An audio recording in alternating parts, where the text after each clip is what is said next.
Welcome to In the Greek Room, and doing the movies I've watched in 2021. Hopefully it'll inspire you to watch something and maybe give you some ideas. So I'm in July, which is a bit shorter than what my usual months are, as I watched Stranger Things and been watching a lot of TV on Disney Plus and Netflix. So Stranger Things, watched that for the first time, which was I really enjoyed it. Really enjoyed it. So but other than that, so started the month with Black Widow, second cinema trip of the year.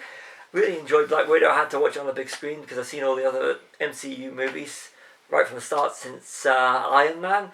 Black Widow is I found it more of a filler, but I'm so glad I saw the big screen, some good performances, and it's a good start to Phase 4, with Scarlett Johansson's Black Widow character, because we're going to be introduced to a load of new characters and new movies. Following that one up, there'll be Shang-Chi in September, The Eternals, and of course we've got going back to the old Spider-Man with No Way Home in December. So Black Widow's a good start, and does link into the limited run TV shows on the Disney Plus. So then did La La Land on the big screen. I hadn't seen La La Land in some time. La La Land, great movie. Emma Stone, Ryan Gosling, absolutely superb, classic musical with a twist. Top Gun, my fiance had never seen it. I haven't watched Top Gun in years, but seeing that blown up, it's one film I forgot how good it is. So quotable and a real 80s soundtrack. Paul, the Nick Frost, Simon Pegg movie, absolutely superb. I love it. It's sort of like if you love the Cornetto trilogy and you love like films like Fanboys or Mallrats, and this has got some real nice touches to it. And like I said, I love Paul. It's good, and Seth Rogen is the voice of the alien Paul. Brilliant. Going back, then follow that up with Wonder Woman 1984. Been wanting to watch that for ages. I saw it on the cinema last year, on that brief 1 week when the cinemas opened in December. So watching it again, superb. It's one of the more fun DCEU movies. 84. Chris Pine's return is actually justifiable in the movie. So Wonder Woman 1984, if you haven't seen it, go watch it. License to Kill, I wanted my fiance to watch it. Underrated. Timothy Dalton's second and final performance as James Bond 007. Feels like a real 80s movie part of the time. Sort of doesn't feel like a James Bond movie, but it's enjoyable. It really is. Pop star, Never Stop, Never Stopping. Just a bit of fun.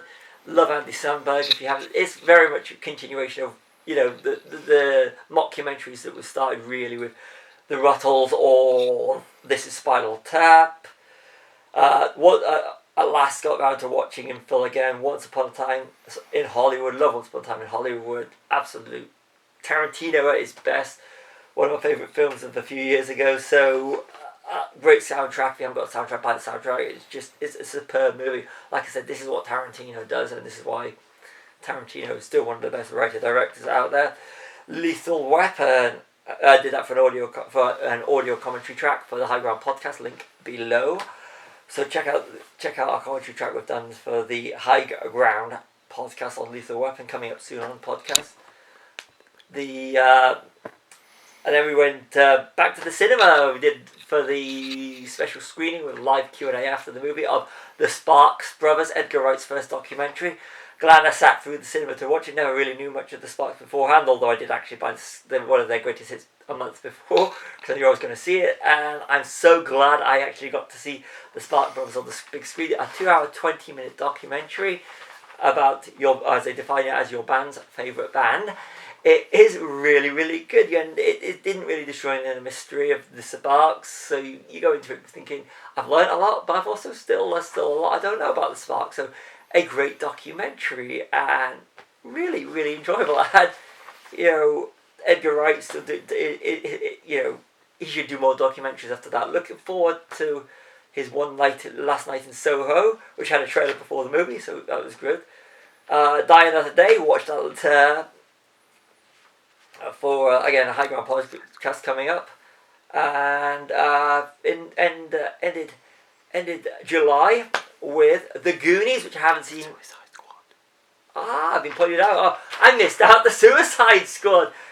Yeah, I saw that on the big screen. Actually, did Suicide Squad, Die Another Day, and Goonies back to back on the last day of July. So I'm going to go back to Suicide. I watched The Goonies, which was actually the last film. watched and really enjoyable. I mean, Richard Donner, I haven't watched it in years. I watched it in the 80s, but to watch it again, blew it up on the big screen. It was good. Forgot how good it was. So the Goonies, absolutely superb. And the last cinema trip of the year, which was actually of the month, and my fourth trip to the cinema, The Suicide Squad, James Gunn, taking it's more not a remake, not a reboot. It's just James Gunn's take on The Suicide Squad. Few returning characters from Suicide Squad, and a lot of things you don't expect from the movie. More of a it's Suicide the Suicide Squad is what happens when you when James Gunn is let free to do some fun, a lot more gorier and violent than your Guardians of the Galaxy, which a lot of people know him for, but retaining the fun of the Guardians of the Galaxy movies. There's a lot of things you don't expect in the movie. It is a genuinely fun 2 hour 12-minute roller coaster that has a great comic book mentality, and James Gunn is absolutely superb. I really was geared up and psyched up for it because of Sylvester Stallone being voice talent for King Shark, and I love King Shark and Harley Quinn from the DC animated series. So I was already sold when it said James Gunn, King Shark, Harley Quinn. I mean, if it makes you go out and watch the Harley Quinn series, brilliant. And checking out Harley Quinn in Birds of Prey, but James Gunn, goes to show you, I hope James Gunn keeps flicking from DC to Marvel now, and keeps doing stuff in these worlds, because he always takes a fresh approach. Go see The Suicide Squad in the cinemas. I got a big shout out to Peter Capaldi, who's absolutely superb amongst all the other casting in it.